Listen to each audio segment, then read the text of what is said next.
Hello and welcome to Nightmare Lullabies. As you settle in for the night, prepare to be immersed in a world of eerie whispers and unsettling tales, designed to both chill and soothe. Now close your eyes, relax, and let the darkness carry you away. And if these nightly tales captivate you, feel free to join our community for more whispered secrets. On the evening of June 6, 1992, the city of Springfield, Missouri, buzzed with the excitement of high school graduation season, a time of celebration and new beginnings. For 19-year-old Suzie Streeter and her best friend Stacy McCall, both fresh graduates of Kickapoo High School, the night was filled with promise as they attended parties with classmates, marking the end of one chapter and the start of another. Suzie's mother, Sherrill Levitt, 47, a well-known hairstylist in the community, stayed home that evening, content to let her daughter enjoy the milestone. But by the early hours of June 7, 1992, the joy of the occasion would be replaced by a chilling mystery as Sherrill, Suzie, and Stacy vanished from Sherrill's modest home at 1717 East Delmar Street, leaving behind a scene that would baffle investigators and haunt their loved ones for decades. Sherrill Levitt was a familiar face in Springfield, a single mother who had built a successful career as a cosmetologist at a local salon, Fantastic Sam's. Known for her warm smile and meticulous nature, she had raised Suzie and her older brother, Bart, on her own after a difficult divorce in the 1970s. By 1992, Bart had moved out, leaving Sherrill and Suzie to share the small, single-story house on Delmar Street, a quiet residential area near the heart of the city. The house was a cozy space filled with Sherrill's touches, potted plants, family photos, and a collection of porcelain figurines. On the evening of June 6th, Sherrill spent her time at home, working on a sewing project while her Yorkshire Terrier, Cinnamon, kept her company. She spoke to a friend, Debbie Schwartz, 45, on the phone around 9 p.m., discussing plans to meet for lunch the next day. "I'm just finishing up some hemming," Sherrill told Debbie, her voice cheerful. "Suzie's out celebrating with Stacy." Suzie Streeter, a petite brunette with a shy demeanor, had been looking forward to her graduation day for months. She and Stacy McCall, a bubbly 18-year-old with long blonde hair, had been inseparable since meeting at Kickapoo High School. Stacy, the daughter of Janice and Stu McCall, was known for her outgoing personality and her love of dance, while Suzie was more reserved, often leaning on Stacy's confidence to bring her out of her shell. The two had big plans for the summer. Suzie was set to start cosmetology school, following in her mother's footsteps, while Stacy planned to attend Southwest Missouri State University. On the afternoon of June 6, 1992, they walked across the stage at Kickapoo High School's graduation ceremony, their families cheering from the stands. Janice McCall, 42, snapped photos of Stacy in her cap and gown, her heart swelling with pride. "You did it, honey," she said, hugging her daughter tightly. After the ceremony, Suzie and Stacy joined dozens of classmates for a round of graduation parties across Springfield. They started at a friend's house on the west side of town, laughing and dancing to music by Nirvana and Madonna, the air thick with the excitement of their newfound freedom. Around 10 p.m., they moved to another party in Battlefield, a small town just south of Springfield, hosted by a classmate, Michelle Elder, 18. The party was crowded, with teenagers spilling onto the lawn, sipping sodas and sharing stories of their high school years. Suzie and Stacy stayed until around 1 a.m. on June 7, 1992, planning to spend the night at Michelle's house before heading to Branson the next day for a trip to White Water, a popular water park. But Michelle's house was packed, and the girls decided to drive back to Suzie's place instead, a 15-minute trip. They left in Stacy's white Toyota Corolla, with Suzie's red Ford Escort following behind, the headlights cutting through the quiet night. Sherrill was still awake when the girls arrived at 1717 East Delmar Street around 2 a.m. She had been on the phone with another friend, Jim Williams, 50, until 11:30 p.m., discussing a furniture refinishing project she was working on. The house was tidy, as always, with Sherrill's cigarettes and lighter on the kitchen counter, and her reading glasses on the nightstand. Suzie and Stacy parked their cars in the driveway, side by side, and entered the house, likely chatting about the night's events as they prepared for bed. They changed into night clothes, Suzie in a large t-shirt and Stacy in a pair of shorts and a tank top, leaving their graduation dresses draped over a chair in Suzie's room. The three women settled in for the night, with Sherrill in her bedroom, Suzie in hers, and Stacy on a makeshift bed on the floor, Cinnamon curled up nearby. The house fell silent, the only sound the hum of the air conditioning unit in the warm June air. The next morning, June 7, 1992, began like any other Sunday in Springfield, with church bells ringing and families heading to brunch. But at the Levitt house, an unsettling quiet lingered.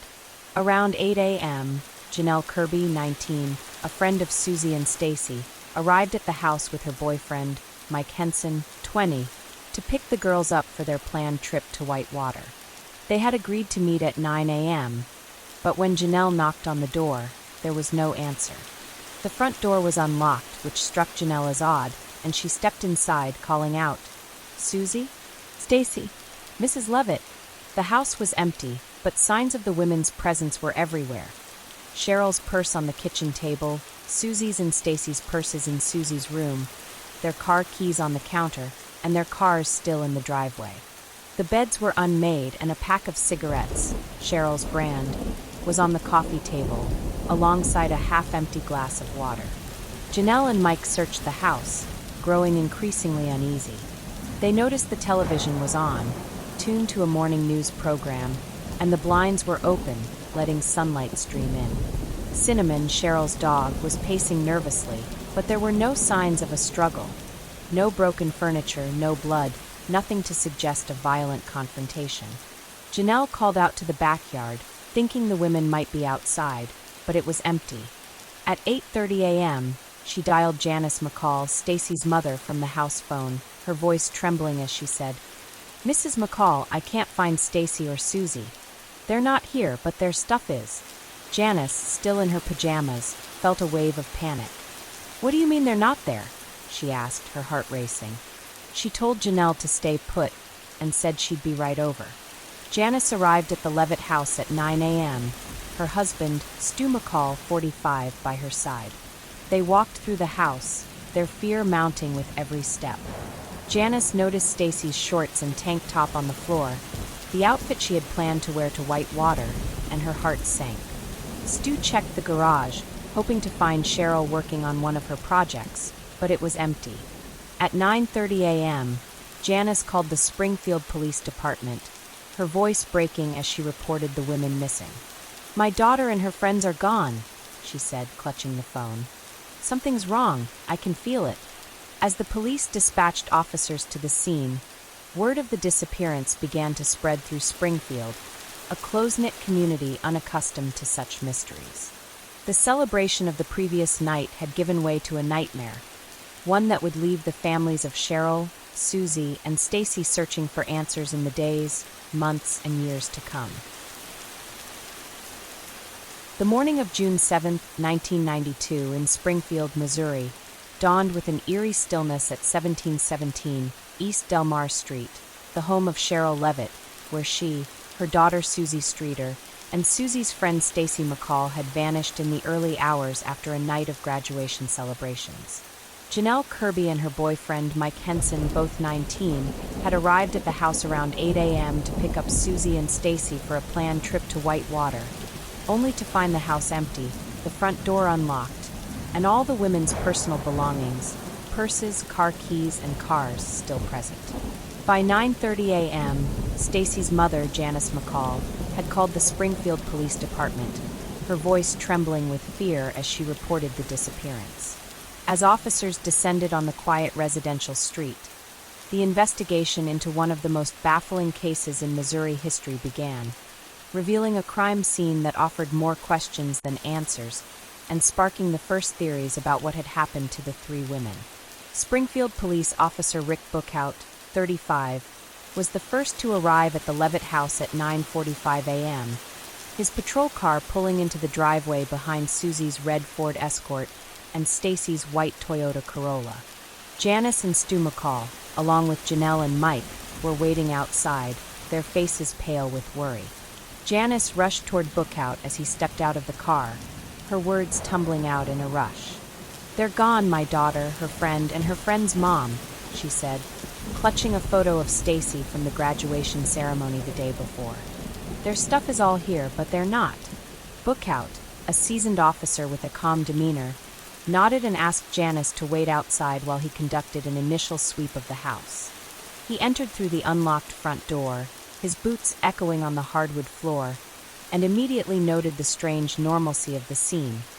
Nothing appeared out of place, yet the absence of the women was palpable.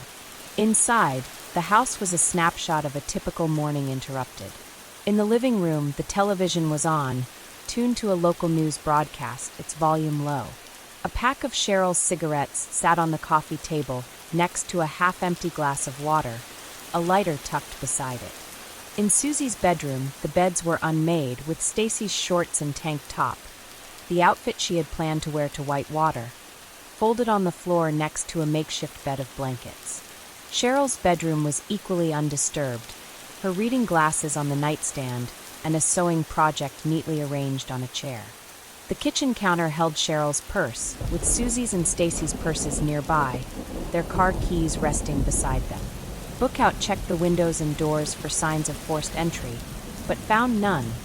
The glass was intact, the locks unmarred. The only odd detail was a broken globe on the porch light outside, its shards scattered on the ground, but it wasn't clear if this was related to the disappearance.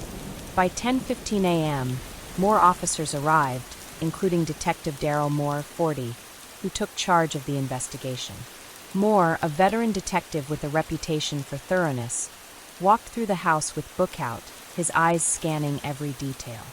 He noted the presence of Sherrill's Yorkshire Terrier, Cinnamon, who was pacing nervously but unharmed, suggesting that whatever had happened, the dog had not been a target. Moore interviewed Janelle and Mike, who explained their arrival and the state of the house when they got there.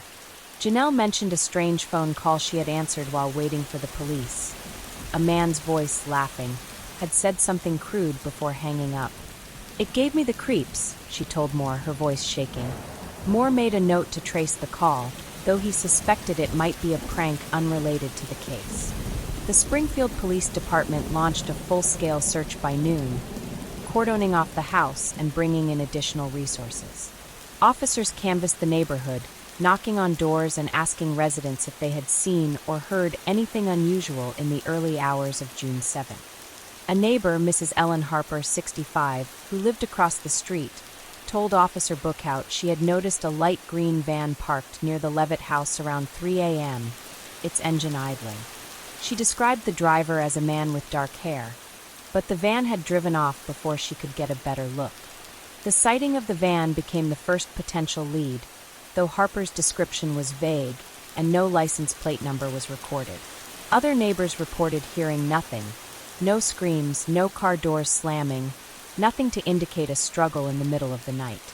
As the day progressed, the police processed the crime scene, but the lack of physical evidence was striking. There were no signs of a break-in, no blood, no fingerprints that didn't belong, and no indication of a violent confrontation. The women's purses contained their wallets, with cash and credit cards untouched, ruling out robbery as a motive. Sherrill's cigarettes and lighter, a habit she rarely went without, suggested she hadn't planned to leave the house voluntarily. The presence of the cars in the driveway, Suzie's Ford Escort and Stacy's Toyota Corolla, further deepened the mystery, as it seemed unlikely the women had left on foot. By 2 p.m., the police had collected a few items for forensic analysis, including the broken glass from the porch light and the glass of water from the coffee table, but the scene offered little to work with. The first theories began to emerge as the investigation took shape. Detective Moore met with his team at the Springfield Police Department headquarters at 3 p.m., laying out the possibilities. "We have 3 women missing, no signs of a struggle, and all their belongings left behind," he said, his voice steady but his brow furrowed. "One theory is that they left willingly with someone they knew. Maybe a friend picked them up for an impromptu trip. But that doesn't explain why they left everything behind. Another officer, Sergeant Mark Webb, 38, suggested a more sinister possibility. It could be an abduction, he said. Someone could have entered through the unlocked door, taken them quietly, and left no trace. The broken porch light might indicate they were trying to avoid being seen. Moore nodded, adding, "We also need to consider if this is connected to Susie's past. Her ex-boyfriend, Steve Garrison, has a history of trouble. We'll need to look into him." By the evening of June 7, 1992, word of the disappearance had spread through Springfield, a city of 140,000 unaccustomed to such mysteries. Friends and family gathered at the Levitt house, now surrounded by police tape, their faces etched with worry. Janice McCall sat on the curb, clutching a photo of Stacy, her eyes red from crying as she spoke to a local reporter from the Springfield News Leader. "They were supposed to go to Whitewater today," she said, her voice breaking. "I just want my daughter back." Bart Streeter, Susie's older brother, arrived from Kansas City at 6 p.m., his hands shaking as he hugged Janice. "My mom and sister wouldn't just leave like this," he said, his voice thick with emotion. "Something's wrong, I know it." As the sun set over Springfield, the investigation into the vanishing of Sherrill, Suzie, and Stacy was just beginning, but the silent house on Delmar Street held its secrets tightly, leaving the police and the community grasping for answers in the face of an unsettling void.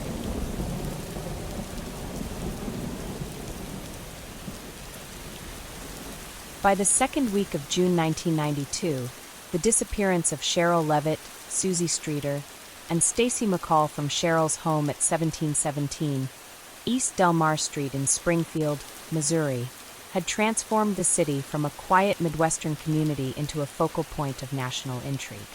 The Springfield Police Department, led by Detective Darrell Moore, had launched a full-scale investigation on June 7th, the day the women vanished, but the crime scene offered little evidence.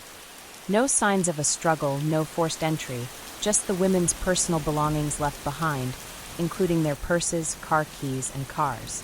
As the days turned into weeks, the case captured the attention of local and national media, putting immense pressure on the police and the families, while the community grappled with fear and suspicion. Early suspects emerged, but the lack of concrete leads left the investigation, and Springfield itself, on edge as the mystery deepened. The media descended on Springfield with startling speed, drawn by the baffling nature of the case. On June 8, 1992, the Springfield News Leader ran its first front-page story, headlined "3 Women Missing from East Side Home," detailing the disappearance and the police's initial findings. Reporter Cheryl Fry, 32, interviewed Janice McCall, Stacy's mother, outside the Levitt house, where a crowd of neighbors and friends had gathered. "I just want my daughter back," Janice said, her voice trembling as she held up a photo of Stacy from her graduation the day before.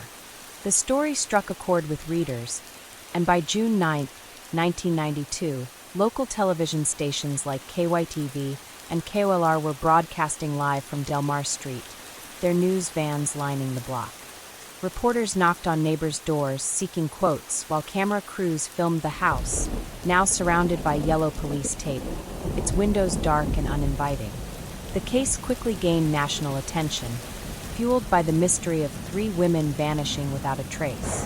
On June 12, 1992, America's Most Wanted, a popular true crime show hosted by John Walsh, 46, aired a segment on the Springfield 3, reaching over 10 million viewers.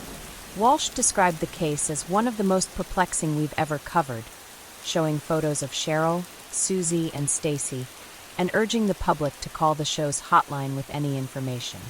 The segment led to a flood of tips, over 500 calls in the first 24 hours, ranging from sightings of the women in nearby states to reports of suspicious men in Springfield. One caller claimed to have seen 3 women matching their descriptions at a diner in Joplin, Missouri, on June 8.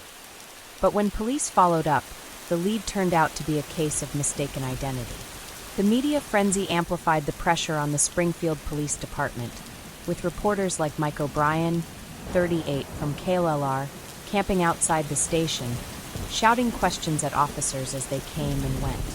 The disappearance had a profound impact on the Springfield community, a city of 140,000 where such mysteries were rare. Residents who had once left their doors unlocked began installing deadbolts, and parents kept a closer eye on their children. The sense of safety that had defined the city shattered. At Kickapoo High School, where Suzie and Stacy had graduated just days before their disappearance, students and teachers were reeling.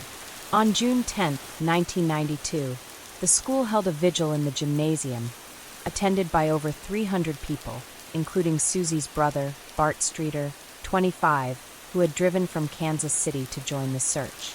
Bart spoke at the vigil, his voice breaking as he said, "My mom and sister were my world. We need to find them." Classmates of Suzie and Stacy left flowers and notes on their lockers, one reading, "We'll never forget you. Come home soon." The community rallied to support the families, organizing search parties that combed through parks, wooded areas, and abandoned buildings, but the searches yielded nothing. No clothing, no personal items, no sign of the women. The Springfield Police Department, under Detective Darryl Moore, worked tirelessly to follow up on the influx of tips, but the lack of physical evidence made the investigation challenging. By June 15, 1992, the police had interviewed over 50 people, including neighbors, friends, and family members, trying to piece together the women's lives and identify potential suspects. One early lead came from Suzie's ex-boyfriend, Steve Garrison, 22, who had a history of legal troubles, including a recent arrest for vandalism. Garrison and Suzie had dated for a year before breaking up in early 1992, and their relationship had been tumultuous, marked by arguments and jealousy. On June 16, 1992, Moore brought Garrison in for questioning at the police station, asking about his whereabouts on the night of June 6. Garrison claimed he had been at a friend's house in Springfield, playing cards until 3 a.m., an alibi that was later corroborated by two witnesses. "I didn't have anything to do with this," Garrison told Moore, his tone defensive. "Suzie and I were done, but I'd never hurt her." Without evidence linking him to the crime, the police released him, though he remained a person of interest. Another suspect emerged on June 18, 1992, when a tip led police to Gerald Carnahan, 35, a local businessman with a violent past. Carnahan had been convicted of attempted kidnapping in 1987 after attacking a woman in Springfield, and was known to frequent the east side of town, where the Levitt house was located. A neighbor, Tom Reynolds, 60, told police he had seen a man matching Carnahan's description, a tall, stocky figure with short brown hair, walking near Delmar Street a few days before the disappearance. Moore interviewed Carnahan at his office on June 20, 1992, asking about his activities on June 6. Carnahan claimed he had been at home with his wife, an alibi she confirmed, though police noted she seemed nervous during questioning. Carnahan's history made him a compelling suspect, but there was no physical evidence tying him to the Levitt house, and the lead stalled, leaving Moore frustrated. The police also pursued the sighting of a light green van reported by neighbor Ellen Harper on the night of the disappearance. On June 22, 1992, they issued a public appeal for information about the van, describing it as a 1970s model, possibly a Dodge, with a man with dark hair at the wheel. The appeal led to dozens of calls, including one from a gas station clerk, Lisa Bennett, 28, who reported seeing a similar van at her station on Glenstone Avenue around 4 a.m. on June 7. She described the driver as a man in his 30s, accompanied by a woman who appeared distressed, but the van's license plate was not recorded, and the lead went cold. The van became a focal point of early theories, with some investigators speculating that the women had been abducted by someone using the vehicle to transport them out of Springfield, though the lack of a struggle in the house raised questions about how such an abduction could have occurred so silently. By the end of June 1992, the investigation had generated more questions than answers, and the media attention showed no signs of slowing. On June 28, 1992, Unsolved Mysteries announced plans to feature the case in an upcoming episode, further elevating its profile. The Springfield community remained gripped by fear and uncertainty, with residents whispering about the case at grocery stores, churches, and diners. Janice McCall and Bart Streeter appeared on KYTV that evening, holding photos of their loved ones, their voices heavy with grief as they pleaded for information. "Someone out there knows something," Janice said, her eyes fixed on the camera. "Please help us bring them home." As the days stretched into weeks, the vanishing of the Springfield Three had become a haunting enigma, one that would test the resilience of a city and the determination of those who refused to let the women be forgotten.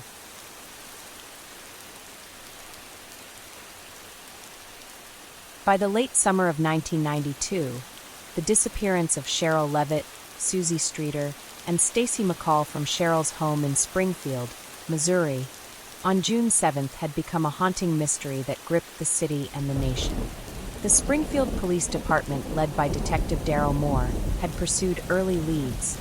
Suzie's ex-boyfriend Steve Garrison, local businessman Gerald Carnahan, and a light green van spotted near the house, but none had produced concrete evidence. The media frenzy, fueled by coverage from America's most wanted and local outlets like the Springfield News Leader, kept the case in the public eye, but the lack of progress frustrated investigators and the families alike. In the months following the disappearance, a new suspect emerged: Robert Craig Cox, a convicted criminal with a chilling history, whose connection to the case deepened the investigation's complexity and highlighted the mounting challenges in solving the vanishing of the Springfield Three. Robert Craig Cox first came to the attention of the Springfield Police Department on July 15, 1992, when a tip from a former girlfriend, Tracy Adams, 29, pointed investigators in his direction. Adams, who had dated Cox in the late 1980s, called the police hotline after seeing a segment about the case on Unsolved Mysteries, which aired on July 8, 1992. She told Detective Moore that Cox, now 34, had a violent past and a connection to Springfield that made her suspicious. "He always talked about how easy it would be to make someone disappear," Adams said, her voice trembling over the phone. "He was in Springfield around the time those women went missing. I think he might know something." Moore took the tip seriously, especially given Cox's criminal history, and began digging into his background, uncovering a troubling profile that made him a compelling suspect.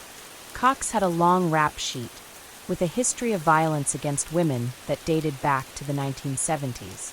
In 1978, at the age of 20, he was arrested in Florida for the murder of Sharon Zellers, a 19-year-old woman who had been found strangled in a motel room.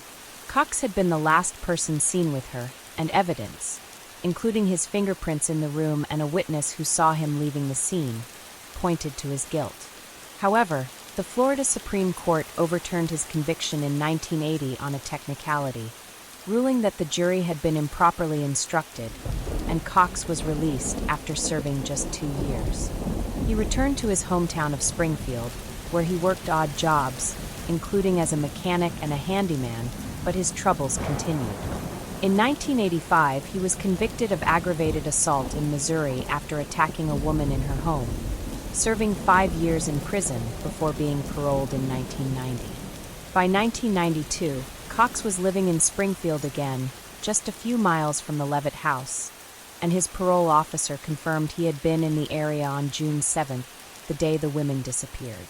Moore brought Cox in for questioning on July 20th, 1992, at the Springfield Police Department headquarters. Cox, a tall, wiry man with dark hair and a cold stare, sat across from Moore in the interrogation room, his demeanor calm but guarded. Moore began by asking about his whereabouts on the night of June 6, 1992. Cox claimed he had been staying with his girlfriend, Linda Carter, 30, at her apartment on the south side of Springfield, a story Carter later corroborated, though she admitted she had been asleep for part of the night. "I didn't even know those women," Cox told Moore, his voice steady. "I've got nothing to do with this." But Moore pressed him on his past, pointing to his history of violence and his familiarity with the east side of Springfield, where the Levitt house was located. Cox grew defensive, his jaw tightening as he said, "You can't pin this on me just because of my record. You've got no evidence. Moore had to admit he was right. There was no physical evidence linking Cox to the crime scene, and without it, they couldn't hold him. Cox was released after the interview, but he remained a prime suspect in Moore's mind. The investigation faced mounting challenges as the summer turned to fall. By August 1992, the Springfield Police Department had received over 1,200 tips, many generated by media coverage, but most were dead ends. A reported sighting of the women in St. Louis on June 10th turned out to be a group of tourists, and a tip about a light green van, the same type seen by neighbor Ellen Harper on the night of the disappearance, led to a vehicle in Arkansas, but its owner had an airtight alibi. The lack of physical evidence from the Levitt house continued to stymie the investigation.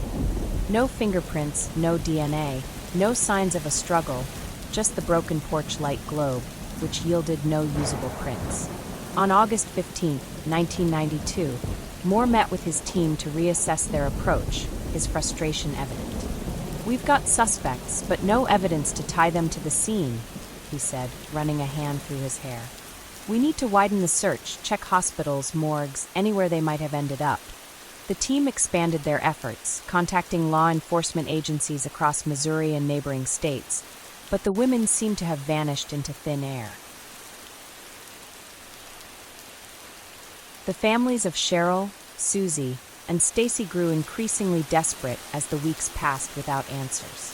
On September 5, 1992, Janice McCall organized a press conference outside the Springfield Police Department, joined by Bart Streeter and Janelle Kirby, who had been one of the last to see the women.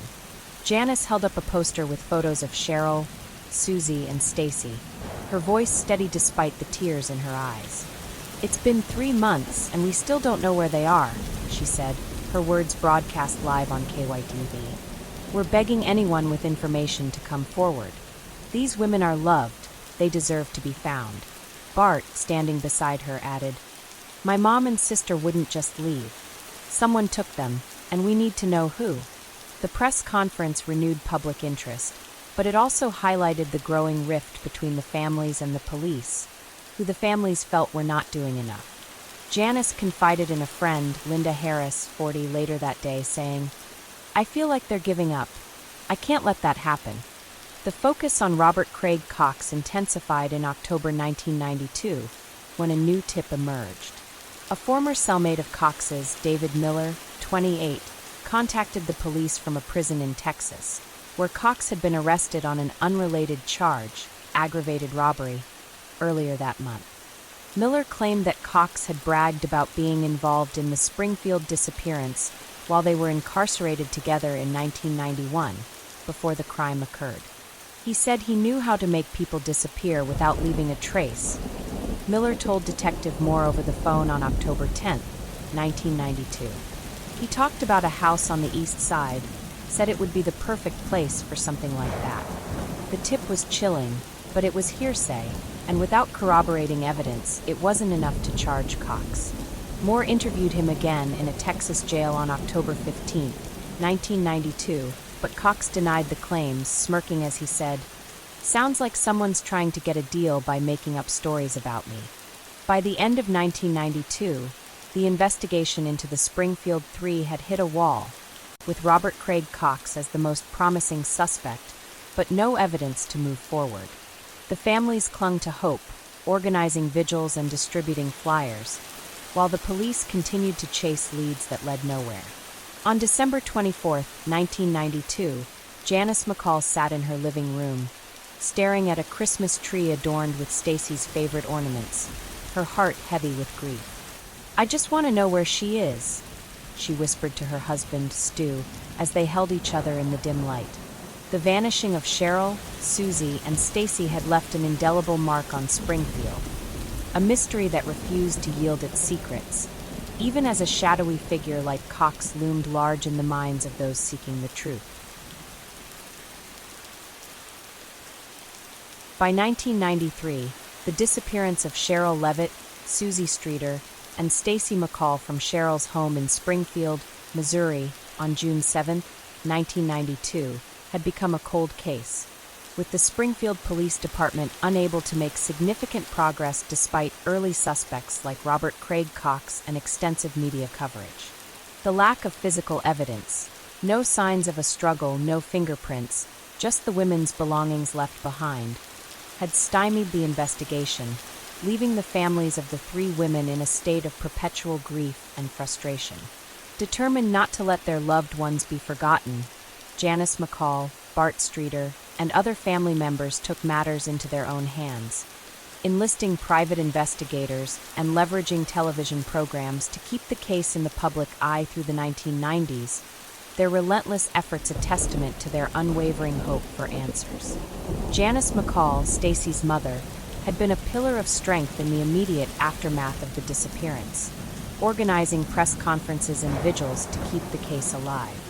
But by the spring of 1993, with the police investigation stalled, she felt a growing sense of desperation.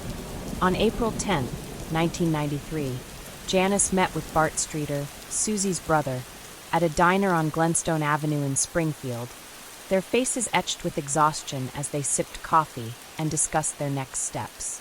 "The police aren't doing enough," Janice said, her voice low but firm. "We can't just sit here and wait for them to find our girls." Bart, now 26, nodded, his hands clenched around his mug. "I agree," he said. "Mom and Suzie deserve better. We need to hire someone who can dig deeper than the police have." That conversation marked the beginning of the family's decision to take control of the search, a move that would define their efforts for years to come. The families pooled their resources to hire a private investigator, enlisting the services of Ron Davis, 45, a former Kansas City police detective who had opened his own firm in Springfield in 1990. Davis, known for his tenacity and experience with missing persons cases, met with Janice, Bart, and Janelle Kirby, a close friend of Suzie and Stacy, on April 20, 1993, at the Levitt house, which had been preserved as a shrine to Sherrill and Suzie, its rooms untouched since their disappearance. Davis walked through the house, noting the same details the police had: Sherrill's cigarettes on the coffee table, the unmade beds, the cars still in the driveway. "This is a tough one," he told the group, his voice steady. "But I'll start by re-interviewing witnesses and looking at suspects the police might have overlooked. We'll leave no stone unturned." Janice handed him a stack of photos of Stacy, her eyes welling with tears as she said, "Please find my daughter." Davis began his investigation by revisiting the timeline of June 6th and 7th, 1992, focusing on the hours between the women's last known sighting, around 2 a.m., when Suzie and Stacy arrived at the Levitt house, and the discovery of their disappearance at 8 a.m. He interviewed Janelle Kirby and Mike Henson, who had been the first to arrive at the house, asking them to recount every detail. Janelle mentioned the strange phone call she had answered that morning, a man's voice laughing, making a crude comment before hanging up. Davis traced the call through phone records, discovering it had come from a payphone at a gas station on the south side of Springfield, but the lead went cold when security footage from the station showed no clear suspect. Davis also re-examined the sighting of a light green van reported by neighbor Ellen Harper, tracking down similar vehicles in the area, but none matched the description closely enough to warrant further investigation. The families also turned to television programs to keep the case in the public eye, recognizing the power of media to generate new leads. On September 15, 1993, Unsolved Mysteries aired a full episode dedicated to the Springfield Three, a follow-up to their earlier segment in 1992. The episode, hosted by Robert Stack, 74, reenacted the events of June 6th and 7th, showing actors portraying Sherrill, Suzie, and Stacy at the graduation parties and returning to the Levitt house. Stack narrated the eerie details of the crime scene: the unlocked door, the broken porch light, the women's belongings left behind, and highlighted Robert Craig Cox as a person of interest, noting his criminal history and presence in Springfield at the time. The episode ended with a plea for information, displaying a hotline number that lit up with over 1,000 calls in the first 48 hours.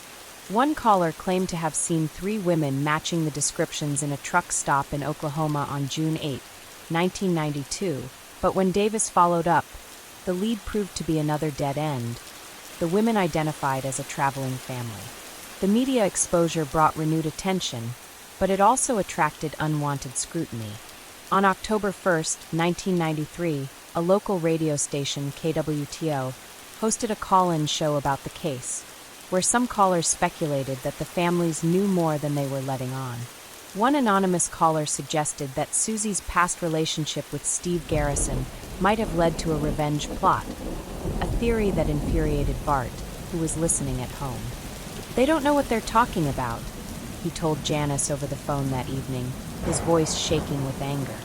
Suzie was a good kid, she didn't deserve this. The families faced other challenges, too, crank calls and false tips that raised their hopes only to dash them. On November 5, 1993, Janice received a letter claiming that Stacy was alive and living in Chicago, but when Davis investigated, it turned out to be a cruel hoax. The letter traced back to a local teenager seeking attention. Despite the setbacks, the families remained committed, organizing events to keep the community engaged. On June 7, 1994, the second anniversary of the disappearance, Janice and Bart held a memorial gathering at Phelps Grove Park in Springfield, attended by over 200 people. They set up a table with photos of Sherrill, Suzie, and Stacy, alongside a banner that read, "We will never forget." Janice spoke to the crowd, her voice steady as she said, "It's been 2 years, but we're not giving up. Our girls are out there, and we need your help to find them." The event was covered by KYTV, and the renewed publicity led to a few new tips, including one from a woman who claimed to have seen a man resembling Robert Craig Cox near the Levitt house a week before the disappearance. But the lead couldn't be substantiated, as the woman's memory was hazy. By the late 1990s, the family's efforts had kept the case alive, but the lack of progress weighed heavily on them. On December 31, 1999, Janice sat in her living room, watching the New Year's Eve celebrations on television, her thoughts drifting to Stacy.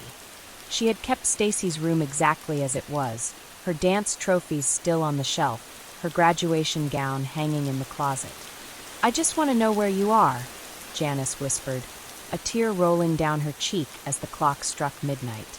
The work of private investigators and television programs had ensured that the Springfield Three would not be forgotten, but the mystery of their disappearance remained as impenetrable as ever, a painful reminder of the answers that continued to elude those who loved them most.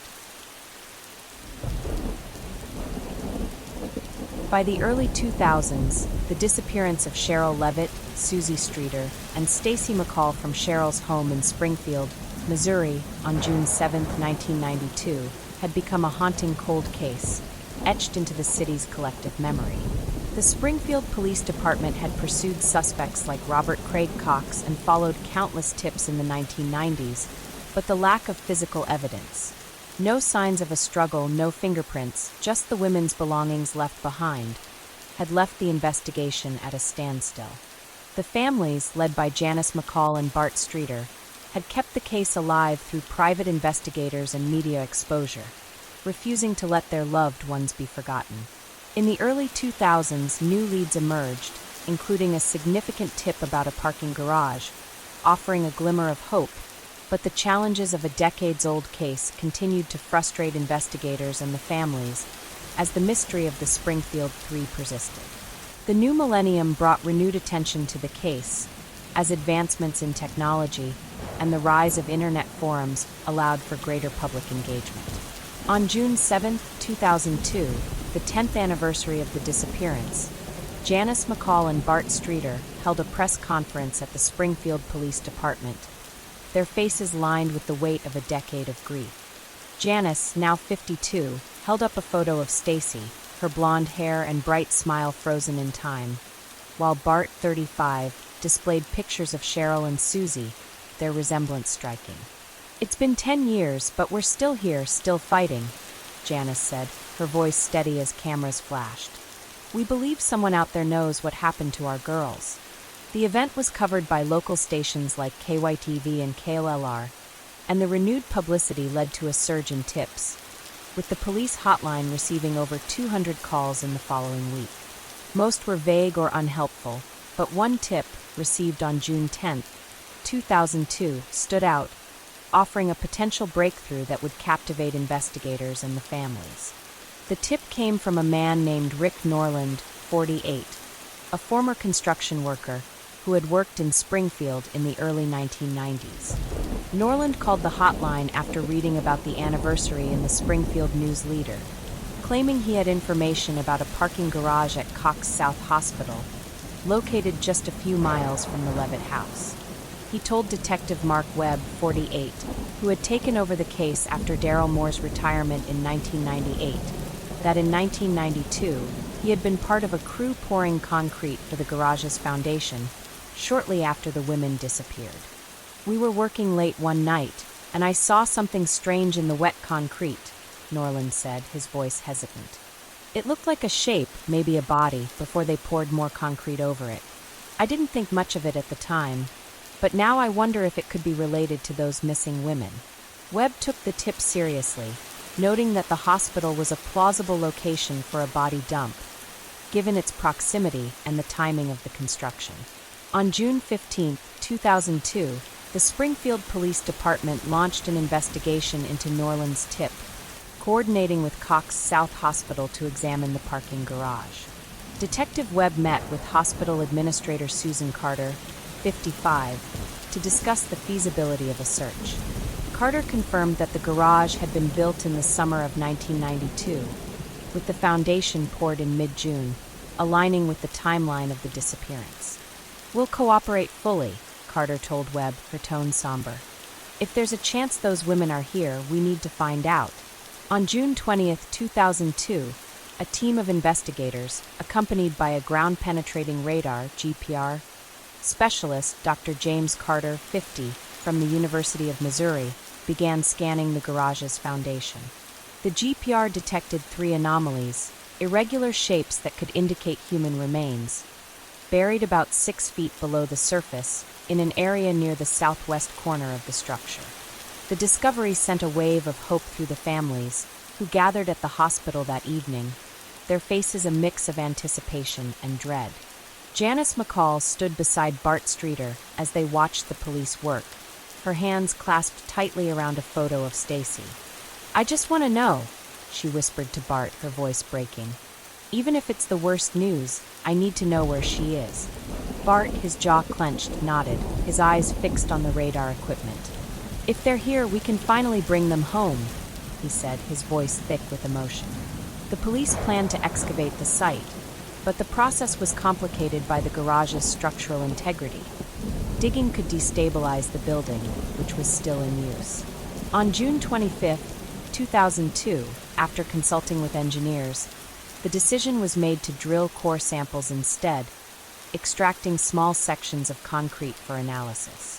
The samples were sent to a forensic lab in St. Louis, but the results, received on July 10, 2002, were inconclusive. The anomalies appeared to be organic material, possibly roots or debris, but no human remains were identified. The lead, while promising, ultimately led nowhere, leaving the families devastated and the investigation back at square one. The families continued their efforts to keep the case alive, leveraging the growing power of the internet to reach a wider audience. In 2003, Bart Streeter launched a website, Find the Springfield 3, with the help of a local web designer, Sarah Mitchell, 30. The site featured photos of Sherrill, Suzie, and Stacy, a detailed timeline of the case, and a form for submitting tips. By 2004, the website had received over 10,000 visitors, and several tips came through, including one from a woman in Texas who claimed to have seen a man resembling Robert Craig Cox with 3 women in a van in 1992. Detective Webb followed up, but the woman's memory was too vague to be actionable, and Cox, who was in prison in Texas for robbery, denied any involvement when questioned on August 15, 2004, smirking as he told Webb, "You'll never pin this on me." The challenges of a cold case became increasingly apparent as the years passed. By 2005, the the Springfield Police Department had scaled back its active investigation, with only one detective, Webb, assigned to the case part-time. The lack of new evidence, combined with the passage of time, made it difficult to pursue leads effectively. Witnesses' memories had faded, and potential suspects had moved or passed away. On June 7, 2005, the 13th anniversary of the disappearance, Janice McCall held a small vigil at the Levitt house, which had been sold in 2001 but remained a symbolic site for the families. She placed 3 roses on the porch, one for each woman, and spoke to a small group of supporters, her voice heavy with grief. "We're still here, still waiting," she said, her eyes scanning the street as if hoping to see Stacy walking toward her. The echoes of hope from the parking garage tip had faded, but the family's determination to find Sherrill, Suzie, and Stacy remained unshaken, a quiet resolve that carried them forward in the face of an enduring mystery.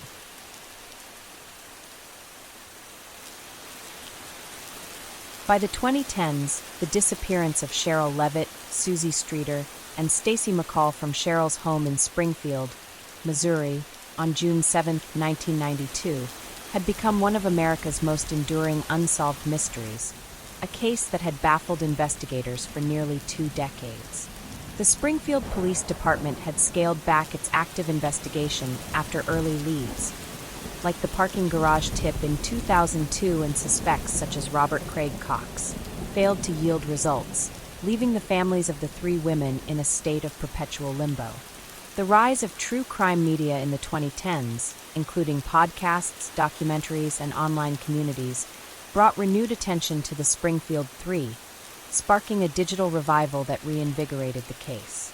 The families, led by Janice McCall and Bart Streeter, continued their tireless efforts to seek answers, while the police made renewed attempts to leverage modern technology, hoping to uncover the truth about what happened to Sherrill, Suzie, and Stacy. The true crime boom of the 2010s provided a new platform for the Springfield 3, as podcasts and documentaries brought the case to a global audience. In 2015, a podcast called The Springfield 3, a small-town disappearance, hosted by journalist and Roderick Jones, 38, launched its first season, dedicating 10 episodes to the case. Roderick Jones, a Missouri native, interviewed Janice McCall, Bart Streeter, and retired Detective Daryl Moore, delving into the details of the disappearance and the investigation's challenges. The podcast, released on June 7, 2015, the 23rd anniversary of the disappearance, quickly gained a following, amassing over 500,000 downloads in its first month. In episode 3, aired on June 21, 2015, Janice shared her ongoing grief, her voice trembling as she said, "Every day, I wake up hoping this will be the day we find Stacy. I can't stop until I know where she is." The podcast also explored Robert Craig Cox as a suspect, highlighting his cryptic comments to police in the 1990s, including a 1997 interview where he claimed to know the women were dead, but refused to say more. The podcast generated a wave of new tips, with listeners submitting over 300 leads to the Springfield Police Department through a dedicated email address set up by Roderick Jones. One tip, received on July 1, 2015, came from a woman named Emily Carter, 45, who claimed to have worked with Cox at a mechanic shop in Springfield in 1992. She told Detective Mark Webb, now 61 and still overseeing the case part-time, that Cox had bragged about taking care of some girls shortly after the disappearance, a comment she had dismissed at the time but now found chilling. Webb interviewed Cox, who was still in prison in Texas for unrelated charges, on July 15, 2015, but Cox denied the allegations, smirking as he said, "People will say anything to get attention. I don't know anything about those women." Without corroborating evidence, the tip couldn't be pursued further, but it reignited public interest in Cox as a suspect, with online forums like Reddit's r/unresolved mysteries buzzing with theories about his involvement. Documentaries also played a role in the case's revival. In 2017, Oxygen aired a 2-hour special, The Disappearance of the Springfield 3, as part of its true crime series. The documentary, hosted by investigative journalist Maria Salazar, 40, featured interviews with Janice, Bart, and Janelle Kirby, who had been one of the last to see the women. Salazar visited the Levitt house, now owned by a new family but still a site of pilgrimage for true crime enthusiasts, and reenacted the events of June 6th and 7th, 1992, using actors to portray Sherrill, Suzie, and Stacy. The special, aired on June 7, 2017, drew 1.2 million viewers and led to a new wave of tips, including one from a man in Kansas City who claimed to have seen a light green van. The same type reported by neighbor Ellen Harper in 1992, parked near a rural property in 1993, with a man matching Cox's description nearby. The Springfield Police Department investigated the property on June 20, 2017, using ground-penetrating radar, but found no evidence of the women, another lead that raised hopes only to dash them. The families continued their efforts to keep the case alive, embracing the digital age to reach a broader audience. In 2016, Bart Streeter, now 49, updated the Find the Springfield 3 website, adding a blog where he shared memories of Sherrill and Suzie and posted updates on the case. On June 7, 2016, the 24th anniversary, Bart wrote a heartfelt post, saying, "Mom and Suzie were my everything. I'll never stop looking for them, no matter how much time passes." The website became a hub for the true crime community, with a forum where users shared theories and tips. One user, posting under the name Springfield Sleuth, suggested in 2018 that the women might have been taken by a serial offender operating in the Midwest, pointing to similarities with other unsolved cases in Missouri and Kansas. The theory gained traction online, but the police found no evidence to support it, highlighting the challenge of separating credible leads from speculation in the digital era. The Springfield Police Department made renewed attempts to leverage modern technology in the 2010s, hoping to uncover new evidence in a case that had grown cold. In 2019, Detective Webb collaborated with the FBI's Cold Case Unit to re-examine the few pieces of physical evidence from the Levitt house, including the broken porch light globe and the glass of water found on the coffee table. On March 15, 2019, the items were sent to the FBI lab in Quantico, Virginia, for advanced DNA analysis, using techniques that weren't available in 1992, such as touch DNA extraction. The results, received on June 1, 2019, were disappointing. No new DNA profiles were identified, as the samples were too degraded after nearly 3 decades. Webb also revisited the parking garage tip from 2002, arranging for a more advanced GPR scan on July 10, 2019, but the new scan confirmed the earlier findings. The anomalies were likely organic debris, not human remains. Despite the setbacks, the families remained steadfast, their resolve strengthened by the support of the true crime community. On June 7, 2019, the 27th anniversary of the disappearance, Janice McCall, now 69, organized a candlelight vigil at Phelps Grove Park in Springfield, attended by over 150 people, including true crime fans who had traveled from across the country. Janice lit 3 candles, one for each woman, and spoke to the crowd, her voice steady despite the years of pain. "The support we've received keeps us going," she said, her eyes scanning the faces in the dim light. "We're closer than ever to finding answers, thanks to all of you." The vigil was live-streamed on the Find the Springfield 3 website, reaching thousands of viewers worldwide, a testament to the case's enduring impact. As the 2010s drew to a close, the digital revival had breathed new life into the investigation, but the mystery of Sherrill, Suzie, and Stacy's fate remained unsolved, a puzzle that continued to captivate and confound those who sought the truth.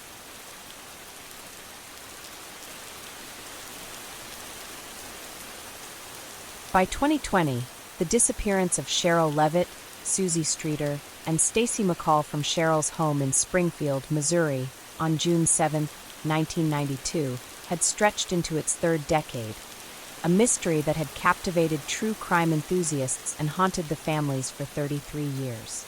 The Springfield Police Department had pursued countless leads over the years, from Robert Craig Cox as a prime suspect to the parking garage tip in 2002, while the rise of true crime media in the 2010s, through podcasts and documentaries, had kept the case in the public eye. Despite these efforts, no definitive answers had emerged, leaving the families of the three women in a state of perpetual uncertainty. From 2020 to April 2025, the investigation saw renewed efforts by the police, continued advocacy from the families, and cryptic statements from Cox.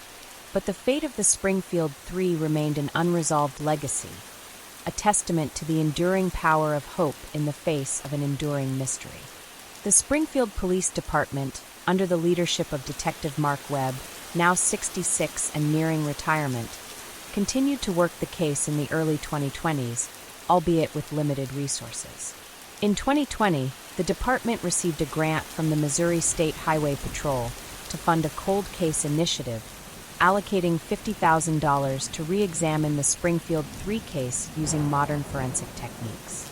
On March 10, 2020, Webb collaborated with a forensic genealogist, Dr. Lisa Bennett, 45, from the University of Missouri, to reanalyze the few pieces of evidence from the Levitt house, including the broken porch light globe and the glass of water found on the coffee table. Using advanced DNA extraction methods, Bennett attempted to identify trace DNA that might have been missed in earlier tests, but the results, received on June 1, 2020, were disappointing. The samples were too degraded to yield a usable profile, a reminder of the challenges posed by a case now nearly 3 decades old. The families, led by Stacy McCall and Robert Streeter, remained steadfast in their advocacy, using the Find the Springfield 3 website to connect with a global audience. On June 7, 2021, the 29th anniversary of the disappearance, Janice, now 71, organized a virtual vigil due to the ongoing COVID-19 pandemic, live streaming the event on the website and social media platforms like Facebook and Instagram. Over 5,000 people tuned in, watching as Janice lit 3 candles, one for Sherrill, one for Suzie, and one for Stacy, and shared memories of her daughter. Stacy loved to dance, Janice said, her voice soft but steady. She had this light about her that could brighten any room. I'll never stop fighting to bring her home. Bart, now 54, spoke next, his voice heavy with emotion as he said, Mom and Suzie were my world. We need answers, and we're grateful for everyone who keeps their memory alive. The vigil generated a handful of new tips, including one from a woman in Colorado who claimed to have seen a man resembling Robert Craig Cox in 1992. But the lead, like so many before it, went nowhere when the woman couldn't provide specific details. Robert Craig Cox, the long-standing suspect in the case, re-entered the spotlight in 2022 when he made cryptic statements during a parole hearing in Texas, where he was still incarcerated for unrelated charges. On April 15, 2022, Cox, now 64, told the parole board, I know what happened to those girls in Springfield, and I'll take it to my grave unless the right deal comes along. The statement, reported by the Springfield News Leader on April 16, 2022, sent shockwaves through the true crime community and the families, reigniting speculation about his involvement. Detective Webb flew to Texas to interview Cox on April 20, 2022, hoping to extract more information, but Cox was evasive, smirking as he said, I like the attention this gets me. Maybe I know something, maybe I don't. Webb offered Cox a deal, immunity on lesser charges in exchange for information, but Cox refused, saying, I'm not ready to talk yet. Maybe when I'm out. The parole board denied his release, keeping him in prison, but his comments left the families and investigators grappling with the possibility that he held the key to the case, a tantalizing yet frustrating prospect. The true crime community continued to play a significant role in keeping the case alive, with new media projects emerging in the early 2020s. In 2023, Netflix released a 3-part docuseries, Vanished in the Night. The Springfield 3, directed by filmmaker Sarah Johnson, 42. The series, which premiered on June 7, 2023, featured interviews with Janice, Bart, and retired Detective Daryl Moore, as well as archival footage of the 1992 investigation. It explored theories ranging from Cox's involvement to the possibility of a serial offender, and included a segment on the parking garage tip, showing the 2002 GPR scans. The docuseries drew 3 million viewers in its first week, and the Netflix tip line received over 1,000 submissions, including one from a man in Illinois who claimed to have heard a rumor in 1993 that the women were buried under a farm in Webster County, Missouri. The Springfield Police Department searched the farm on July 10, 2023, using drones and cadaver dogs, but found no evidence, another lead that raised hopes only to dash them. As the case approached its 33rd anniversary in 2025, the Springfield Police Department made one final push to leverage technology. On January 15, 2025, Detective Webb, now retired but consulting on the case, partnered with a tech company, Forensic Innovations, to use artificial intelligence to reanalyze the 30,000 pages of case files.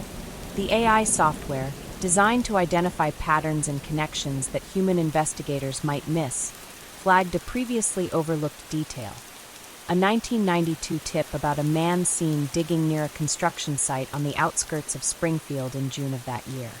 The site, now a shopping center, was searched on February 20, 2025, using ground-penetrating radar, but the effort yielded no new evidence, leaving the police with little to show for their efforts as the case remained unsolved.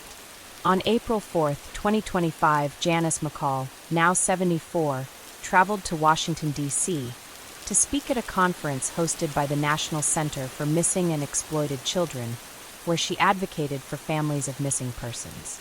She shared the stage with other parents, including Kate McCann, whose daughter Madeline had also vanished under mysterious circumstances. Janice held up a photo of Stacy, her voice steady as she said, "It's been 33 years, but I'll never stop looking for my daughter. She, Sherrill, and Suzie deserve justice." Bart Streeter, now 57, joined her, adding, "We've come so far, thanks to the support of so many. We won't give up." The conference was a poignant reminder of the family's resilience, their advocacy ensuring that the Springfield Three would not be forgotten, even as the mystery of their disappearance endured. The case remained a haunting legacy, a puzzle that had defied resolution for over 3 decades, but the love and determination of those who sought the truth kept the hope alive that one day, the answers would finally come to light.